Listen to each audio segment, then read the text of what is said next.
Nope.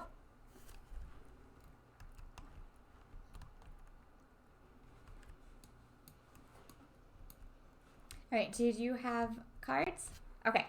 So, welcome to Tragedy Looper. This is one of my favorite games and I rarely get to play it, so I'm going to explain the rules today for those of you who want to play it. I have my friend Matrix here being my test dummy. Unfortunately, my sister got kicked out, so we won't really be able to show a demo of the game because you need 3 players. One person could have 2 hands, but ideally you want 3 players, and you can't really play with just 2 because the mastermind, which is me, or the game master, has a set of cards, and then the players have a set of cards. So if there's only one, then it'll be really hard to solve the mystery because you only have 1 set of cards. Anyways, so the point of this game, you are all time travelers. You must cooperate to evade a tragedy that's happening. You don't know what plots are being hatched. You replay the game several times, same plots, in order to find out what happens. If you avoid losing just 1 time, you win. Now, this is our world. We have the hospital, the shrine, the school. Actually, I'm going to flip it around so it's not upside down. I know what I meant. The hospital, the shrine, the school, and the city. Now, before we go into the rules, let's just take a look at these locations. Now, if you notice up at the top, if you're making your own game or whatever, this is the starting position for these characters always. No matter what story, this is where they start. So the doctor, patient, and nurse always start in here. The alien, I don't know when the alien's used, I've never used it, cannot come in here. So if you see that, it's the same here. Shrine maiden, alien, godly being, start in the shrine. Patient cannot come in here. Starting position, lots in here. Boy student, girl student, office worker, and patient cannot come in here. So this is these are the locations of the world. And we'll get to what these are in a moment. Okay, so now these are the characters. They all have different abilities, as you can see on the bottom. Now, let's take a look at the rich man's daughter. Just to get all right, so how can I do this better? There we go, that's perfect. Okay, so if you take a look at the rich man's daughter, it gives a bunch of stats. At the top left is her paranoia limit, so she can have a paranoia of 1. I'll explain that later. For now, just know she can only have 1 of those tokens. Those are here. So she can have a max of 1. The right is the world. Now hers, that means that she can go anywhere. However, if you look at the patient's card, all the rest of the areas are blocked off. That means that he cannot leave the hospital. Now there are ways that he can leave the hospital, which we'll talk about when we get to abilities. But for example, if you take a look, so all the students can go basically anywhere. The shrine maiden cannot go to the city, can't make a pure-hearted girl go into a city. Office worker can't go into a school. That's pedophilia. But these 2 can go anywhere. So that's what that box is. That means this is where they can go. Now down, below the map area, we have their title. So she is a student and a girl. Those are her titles, and they are relevant for certain abilities. For example, this boy student says remove from any other student. So for example, they have to have the student title. He could not help an adult. Now she is a student, so she can help him, if that makes sense. So those are relevant for abilities. Now let's go to the bottom. So the bottom are their abilities what their power is. So, for example, the rich man's daughter, if she is in the school or the city, so she has to be there, put 1 goodwill. Now, these are goodwill tokens on any other character in this location. So let's say she was here. She could put it on him. It doesn't matter. Okay, now, if you can see, the abilities require goodwill. So in order to use her ability, she has to have 3 goodwill on her. If she doesn't, you cannot use that ability. Now, if she does, she can use that every single turn. Okay. So you as players can be anywhere you want on the board. You're not technically characters. You are just kind of like overseeing it. Let's see. Okay. So now let's see, what should we go into? Let's talk about the cards. Now, the cards won't really make, well, the cards will kind of make sense. So if you could flip up your cards matrix so that everyone can see them. And then I will flip up mine as well.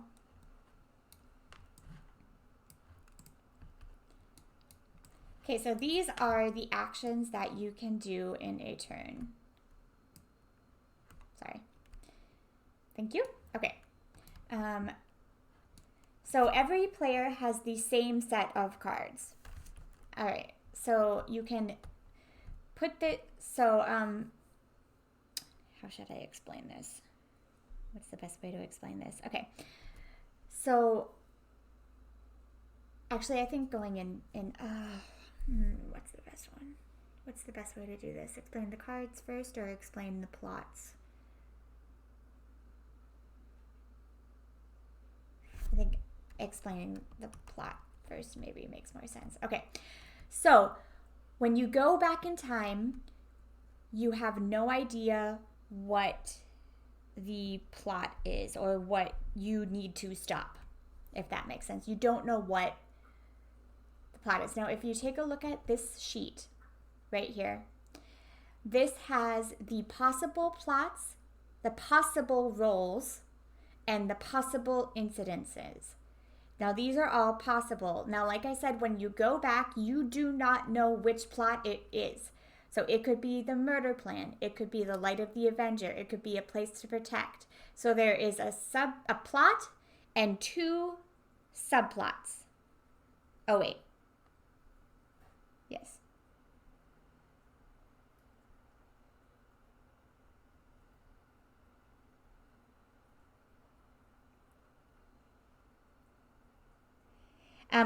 So the subplots, there's always one main plot. The subplots can go from 1 to 3. It depends on the script. And the script is what the mastermind has. So you need to figure out what the plot is, what the subplot is, and the roles of the characters. So each of these characters has a role. So if we look at the roles, we have key person, killer, brain, cultist, conspiracy theorist, serial killer, curmudgeon, and friend. Now, each of these roles does a certain thing. So as I've played before, the way to figure out the roles is to kind of see what happens during the run. So for example, if you have a killer, you can probably find out who's the killer by this day end here. So the killer, if the key person is in the same location and has at least 2 intrigue, key person dies. So you kind of have to do a little mystery solving here and process of elimination. And sometimes you gotta get people killed in order to do that. So there will be one main plot, possible 1 to 3 subplots, and the roles. Now, as you look at if you look at the main plot, it will tell you which roles are there. So if we look at murder plan, the one at the very top, there's a key person, there's a killer, and there's a brain. The other roles are not there. So you know, for example, that you are looking, if it is murder plan, there will be a key person, killer, and brain. So you can use that information to try to figure out who those people are or if there's a murder plan. And same with the subplots. If you look at the subplots, for example, Shadow of Ripper, there's a conspiracy theorist and serial killer, but none of the other roles exist. So it's kind of a process of elimination. All right, so I think, do you have any questions about the plots, roles, and incidences right now? Did that make sense, or should I go into... Okay. Now let's go down to the incidents. So the incidents are things that can happen on certain days. So if we take a look at our first steps, this is like the tutorial game. I've already marked on the tracker that there is an incident on day 2 and on day 3. Now over here is the protagonist card that they get for the script. So it will tell you this will tell you kind of how to set up this board right here. So on the card, it says first steps. Okay, strategy set, first steps, which is this sheet. Now, if we look in this box here, it has different ones. So if, for example, I give you mystery cycle, then you'd pull out this one, cosmic mythology example, but that's getting way ahead of ourselves. So this says day 1, nothing happens. Day 2, there's a murder. So we know that on day 2, there's a murder. Day 3, there's a suicide. And day 4, nothing. Under tragedy set, we have number of loops, 2 or 3.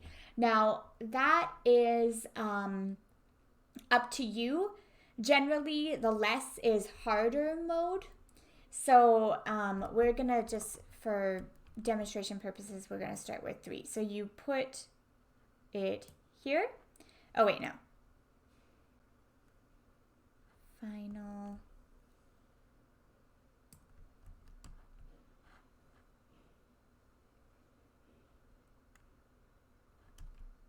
Oh, here. There we go. Thank you.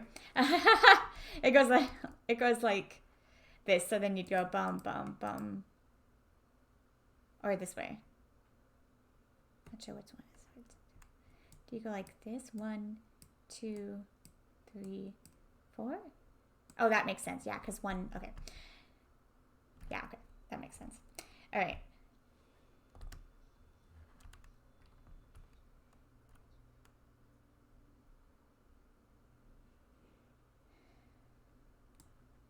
But it says 3 loops games start here. So why don't you put that here? Oh, and it goes like this. Oh, yeah, you're right. Okay. So then it should be... Wait. This is right though, right? Wait, day 1, 2, 3, 4. Oh, I see. So you have 5 days. Yes? Yes. Okay. Yes. All right. Okay. Yes. That makes sense. Okay. So this is how many days you have. You have 5 days. Yes. Okay. And then days per loop. 4. Huh? I guess if you get to day 4, then you go back. Okay. That makes sense. All right. That makes sense. So yeah, it'll say days per loop 4. So if you get to here, and nobody dies, everybody's good, you'll win the game. However, the loop can be cut short by certain things. For example, if you look at first place, key person. If this character dies, protagonists lose, and the loop ends immediately. So you go back to the start. Etc. And for example, there are... So like for murder plan, the lost condition would be the key person dies. For Light of the Avenger, the lost condition to intrigue and brain starting location, etc., etc. Okay, so I think that is good with that. Okay, so now let's explain the incidents. So the incidents are, there's always a culprit behind the incidences. So the culprit, now this is the confusing part. The culprit is different than the roles. So the culprit could be someone completely different than the key person killer brain. It could be just a normal person. It could be anybody. It could be the culprit. Now, let's take a look at the incidences.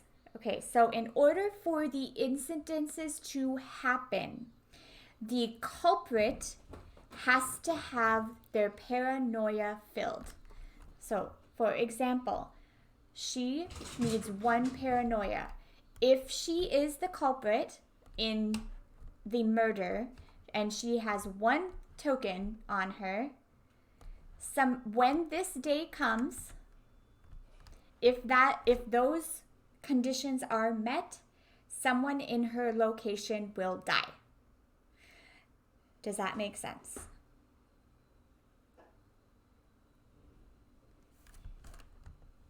So, okay, so the culprit, that's one thing to really pay attention to. The culprit of the incidences can be different, but they can be the same.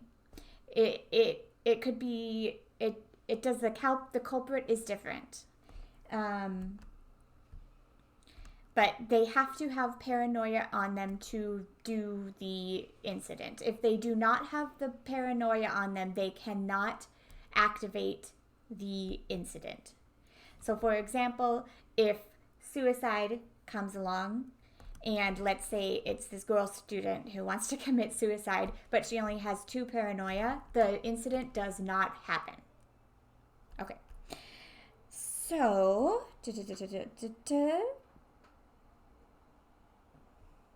okay, so now let's do I totally just put that in the Goodwill bag. It's completely different than Goodwill. So let's do now let's look at the cards, now that we know. So we have paranoia, which is needed in order for the culprits to do their thing. It's also needed for, I think that's actually all that paranoia is needed for culprits to do their thing. Okay. There's goodwill. So paranoia, sorry. So here's the tokens: paranoia, goodwill, and intrigue. Here are the 3 tokens. So goodwill is needed to activate the character's abilities. So everybody has a goodwill card. Now you would place this card. We'll just go through the cards first. So they have goodwill, and plus paranoia, minus paranoia, movement. Now this means that you can only move it up and down. So for example, if I put, why did I grab all of them?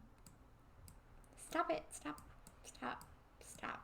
If I put this on her, on the turn, she would move over here. Now, however, make sure you pay attention to where they can go. For example, if you put this on this guy, he can't move into the school. So this would be completely useless. Okay, there is forbid movement. So for example, so if you put this on her, whatever card, so actually this might be the best. So the best way to do this is, so first, the mastermind puts down 3 cards on top of players. Now I'll let you look at now you don't know what I'm putting down, but let's give an example. Okay, so first I go and I put my cards down. So let's say I want to put this on her, and I want to give intrigue on the school location. And I want to give this guy, I want to make this guy paranoid. Okay, now they will be placed like this. You will not know what they are. Okay, so first the mastermind goes. Then, starting with whoever's starting, you put one card down.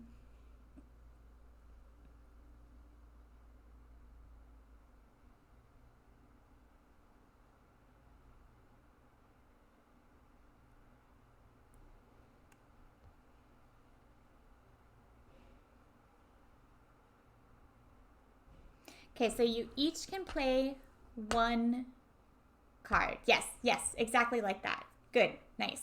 Okay, so Matrix placed a card. Now, here's the thing. You can only place one card on top of a person. So, like, if another person wanted to put something on the girl right there, they wouldn't be able to.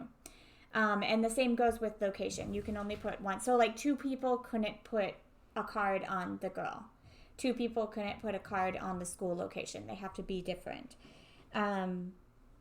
Yeah, so let's say that they do that, and then we'll just randomly grab this, and he goes there. No, it goes, so there's 2 ways to play this. I prefer the more challenging way. There is a table talk and no table talk. So table talk, you can talk amongst yourselves. You can always talk amongst yourselves, but when you're playing your cards, there's a rule that you can do or not do. That's called table talk. So you cannot tell other people what card you are playing, and I think that's more interesting. I like that better. When I've played it made it more interesting and kind of fun. Like, what are they gonna do? What are they gonna do? Yeah. So for example, this person would go. They would place a card. They can't tell you what they're placing, or what they're doing. Then this person. But of course, like I said, before your action, you can talk. So you can be like, well, I think we should get the boy student away from the girl student because I think the girl student might be the blah, blah, blah. So I think you could plan. You could totally strategize. But when you're in the action of playing your cards, you cannot talk amongst yourselves for what card you're playing. So there's that, and there's the rule that says you can talk amongst yourselves. I prefer the no talking amongst yourselves just because it's a little more interesting that way. My friend had us play that way, and I like it a lot better. I have crazy cats right now. I apologize. Okay, so then we resolve our cards. So let's just flip these back over. So first hold on. So I believe we resolve our cards all at the same time. So we turn all the cards face up. I hate that they pile up like that. It's kind of irritating. Okay, so this guy would move over here. We would put a paranoia on this guy. And then, so this is exactly right. So I wanted to move her to the hospital, but he played a forbidden movement, so she stays there. And then intrigue +2. So then that's what these are for. These little spaces here. These are intrigue spaces. Intrigue +2. Now intrigue, we have not talked about intrigue yet. Intrigue is relevant for a few things. You have to look on the board here for what intrigue's for. So for example, if it's a murder plan, the key person has to have 2 intrigue on them in order to die. So if you can prevent who you think is the key person from having 2 intrigue, then that can never happen. The killer cannot kill them. They have to have 2 intrigue on them. And then, for example, if we look at the main plot, lost condition, 2 intrigue in brain's starting location. Place to protect, lost condition, 2 intrigue in the school. So that's what intrigue does. And then also if you look like at the incidences, there's some that like say intrigue, like faraway murder, 1 character with at least 2 intrigue dies. It could I don't know who it could be. If hospital incident, if one intrigue on the hospital, everyone in hospital dies. If at least 2 intrigue on hospital protagonists die. Now, if the protagonists do die, it's just and you restart the loop. Okay, so that is that. Now, one other thing with the cards is there are some on here that you notice there's a little loop picture on them. Now, these mean that you can only use them once per loop. So if you use this card, I can no longer use it this loop. Now, they come back when you restart the loop, but once you've used it, it is gone. Now, there's one other card, special card here. I'm trying to grab just the Forbid Intrigue. Okay.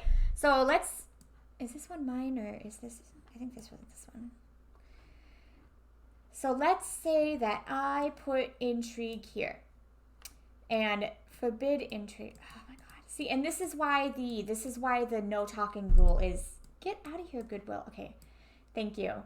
This is why the no talking rule is, I think, better, because this card says that if 2 or more players have played Forbid Intrigue on the same day, no matter where on the playing field, they nullify each other. So that's why I like the no talking rule, because if you can talk, then this rule here is kind of irrelevant, because you can just say, hi, I'm playing Forbid Intrigue, so don't play one.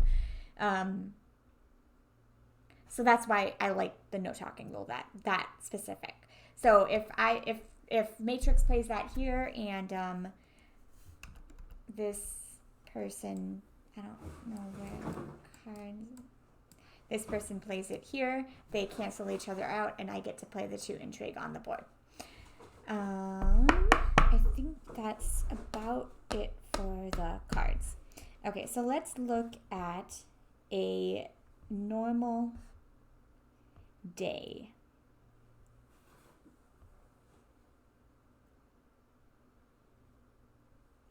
So one day is one round. So let's put all of our cards back into our hands.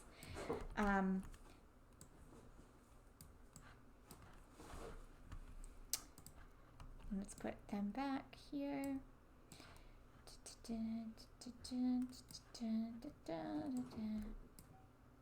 Okay. So, turn summary is over here on the board. So we have the morning. Now, usually,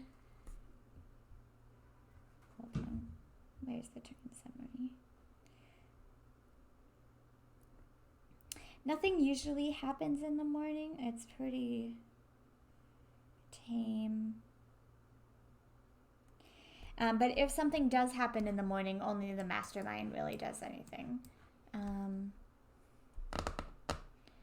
it would tell the mastermind on their script about it.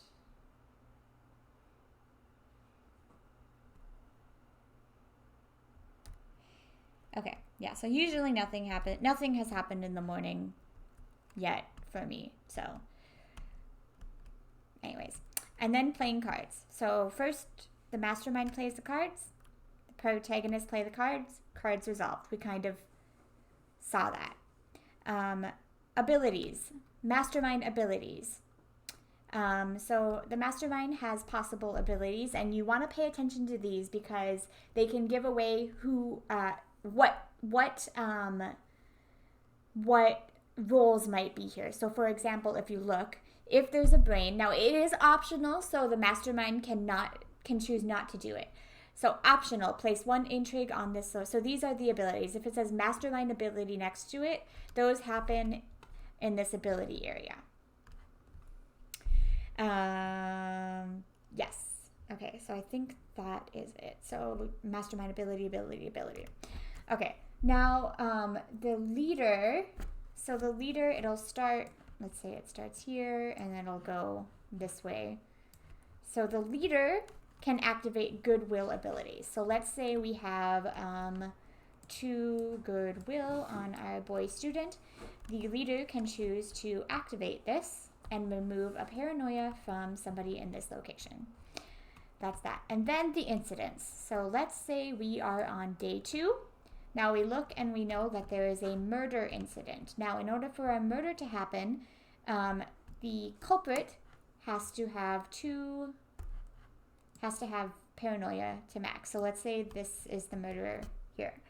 Now, if those conditions are met, the incident will happen. So let's say the conditions are met. Oh, bye, girl student. She did. Actually, you're supposed to do it like this. Did. She did.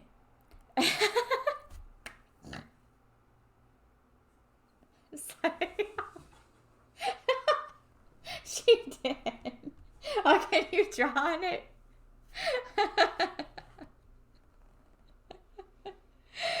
Okay, alright. But then let's say that our person, that people were able to keep the paranoia off of her. Nothing happens. Everybody's safe and sound. She did. It's too late. She's not lying down anymore. Alright, okay. And then there's night. So you change the leader and the round ends. Now you can talk whenever you want about what you might think is going on. Yes, okay. So also there are so I think that's pretty much everything. So yeah, so you need to figure out. So like I said, the culprits don't really matter. So let's say that she is the murderer and there is she's in this location and she kills off this police officer. You did. You did. But if he wasn't relevant, if he was just a nobody, if he wasn't the key person or whatever, it doesn't matter. You can still win. So if irrelevant people die, and that is no, she's alive now. Now the office worker is dead, or now the police officer is dead. But I like that. I actually like that. The dead underneath it. That's nice. I appreciate that.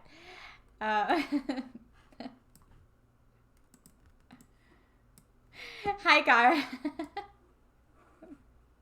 There you go. But it should be in red. Yeah. There. Okay. So yeah. So that's another kind of pointer for you here is if you want to try to figure out like who the culprit is or who roles are. Sometimes a really good way is to, like, let's say you know that the girl student is, or that student is the murderer, okay? You want to move her over here. Now, she has to kill something. If she has the paranoia, it happens, okay? So one other character. So if you want to, like, figure out, oh, am I right? Is this true? And it goes it goes over here. And somebody dies, well, then you know. So that's just a little pointer. And I believe that is everything. So you want to figure out,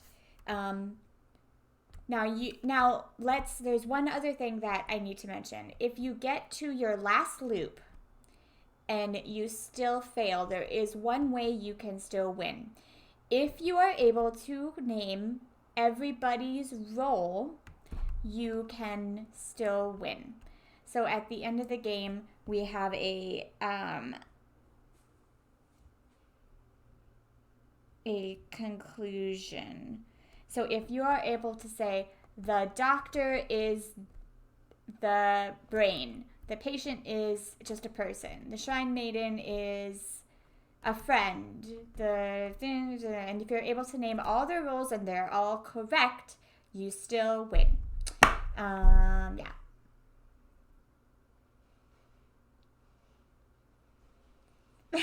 Sonotori. And that is the basics of this game. So you want to prevent so once you figure out what the main plot and the subplot is, you just want to be able to get through the loop without any of the lost conditions being triggered. If you are able to get through the loop without any of the lost conditions being triggered, you win the game. You have successfully stopped the bad things from happening. Or, like I said, if everybody dies and you are able to name all of the roles, then you also win.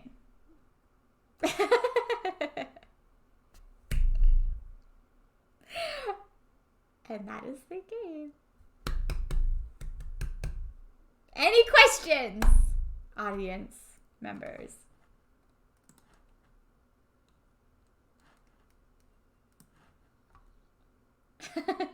I don't think you have any questions because you're writing all over my board.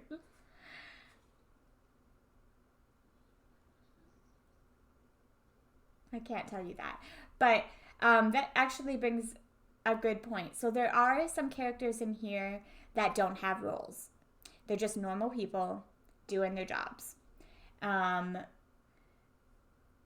so not everybody has a role. Yeah. I can't tell you who the murderer is. I mean, we could play, if you want to use all 3 sets of cards, we could play. We could do the tutorial round.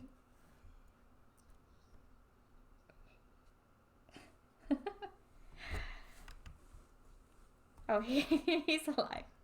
He's alive!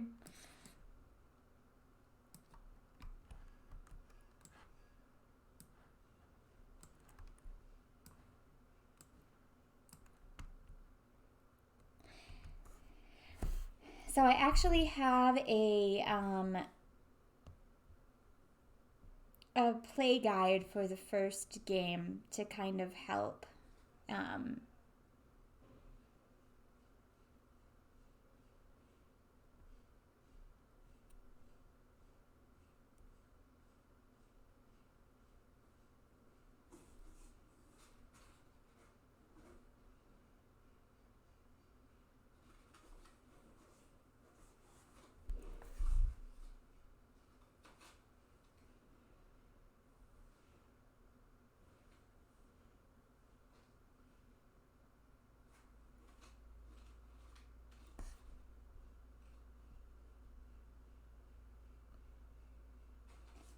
I don't know I can't find where the culprits are. Oh.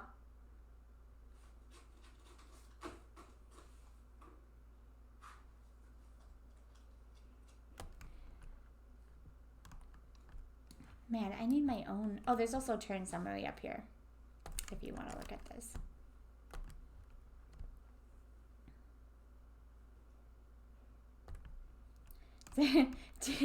Do you want to do the tutorial game? You could play all 3.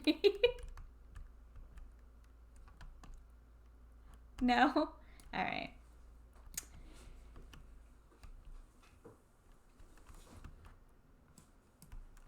What? Haha, so funny. All right, so yeah, that is Tragedy Looper. It would be ideal if we could find one other person to play, because my friend keeps having to play First Steps because no, but there's like so many scripts in here, and there's like all these cards that I haven't used yet that I really want to use. Like there's a alien. What the frick is the alien? There's like a cat. What is this cat? There's a black cat. There's so many cool characters that I haven't even touched because we keep having to just replay the same thing over and over and over and over again. There's an illusion. An AI.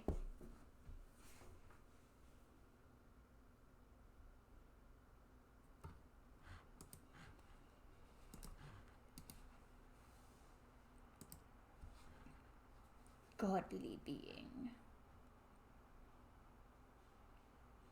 Why is the henchman like a super cute dude? Mystery Boy's a super cute dude too.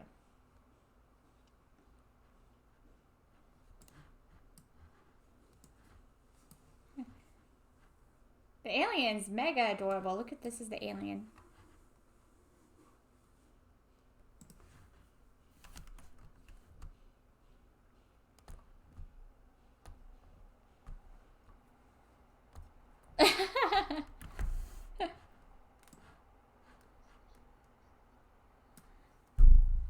Right.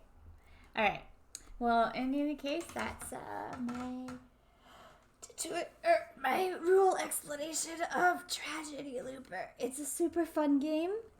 It can cause lots of arguments if you have stupid people in your group. Oh my god. I think this may have been why I broke up with one of my boyfriends. Because we were playing this game, and I'm really good at mysteries, okay? So they were like, he and this other guy were like arguing so much. And it was really funny because my friend was the mastermind. And I was like saying exactly what the plot was, exactly what the subplot was, who everyone was. And they weren't listening to me. And my friend was like staring at me because he was like, she's right. Maybe you should listen to her. They were just like, no, it's this. And so they would like play their cards and they would like contradict each other. Oh my god. And then we played with like two people that I didn't even know, and they were completely civil, and we like beat it in like one loop. Those are civil. So yeah. There was a cat in the box. Oh, God, scared the shit out of me.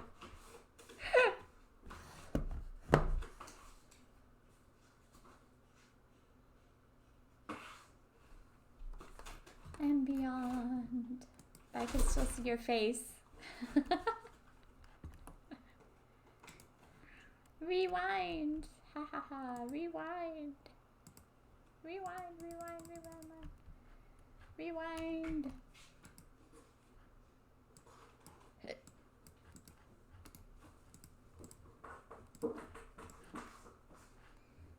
Alright, so hopefully Amber can watch that, so when we can play, I don't have to do that again.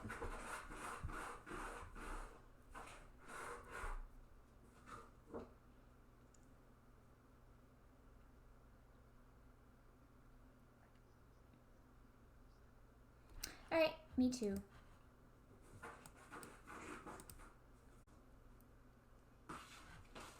Mm-hmm.